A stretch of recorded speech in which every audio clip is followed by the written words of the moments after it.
বেছিভাগ মানুহ মৰিছে। ইয়াত আৰু এটা কথা কৈছে, মনত ৰাখিব, শিক্ষা আৰু স্বাস্থ্য চৰকাৰে আমি জাগ্ৰত নোহোৱাৰ কাৰণে চৰকাৰে আমাৰ স্কুলবিলাক বন্ধ কৰি দিছে। আমাৰ স্কুল বহুত বন্ধ হ'ল। আমাৰ ল'ৰা ছোৱালী এতিয়া পঢ়িবলৈ জেগা নাই। লাষ্টত উপায় নাই পেলাই পইচা ভৰি পেলাই প্ৰাইভেটত আমি পঢ়াব লগা হৈছে। হৈছেনে নাই? ভাল শিক্ষা নিদিয়ে।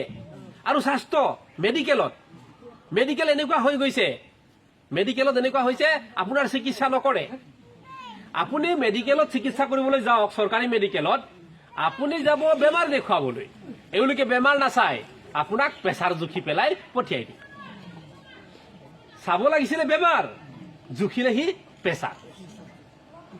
আৰু কি কৰে, এওঁলোকে লিখি দিয়া মেডিচিনটো বেমাৰ ভাল নহয়।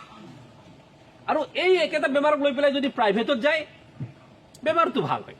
তেতিয়া এজন ডক্টৰক সোধা হৈছিলে, আপুনি প্ৰাইভেটতো দেখে চাই আৰু ইয়াতো চাই, প্ৰাইভেটত আপুনি চালে বেমাৰটো ভাল হয় আৰু ইয়াত চালে আপোনাৰ বেমাৰটো ভাল নহয়, কাৰণটো কি?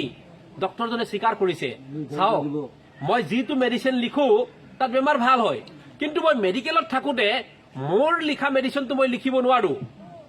মেডিকেলত যি মেডিচিন আছে তাকহে মই লিখিব লাগে। মেডিকেলত যি মেডিচিন আছে তাকে লিখিব লাগে। সেই বোলে তাৰ মেডিচিনটো সি লিখিব নোৱাৰে। যদি তাৰ লিখাটো যদি মেডিকেলত নাপায় তেনেহলে মেডিকেলটোক বোলে পাব্লিকে বদনাম দিয়ে। সেইকাৰণে লিখাটোকে পাই তাকে প্ৰতিপন্ন কৰিবৰ কাৰণে মানুহৰ বেমাৰ ভাল হওক বা নহওক সি মেডিকেলত থকা মেডিচিনটোকে লিখে, ভাল হোৱা মেডিচিনটো নিলিখে। গতিকে এনেকুৱা ধৰণৰ দ্বৈত ব্যৱস্থাক আমি কি কৰিব লাগিব? আমি হাল্লা কৰিব লাগিব, আমি মাত মাতিব লাগিব।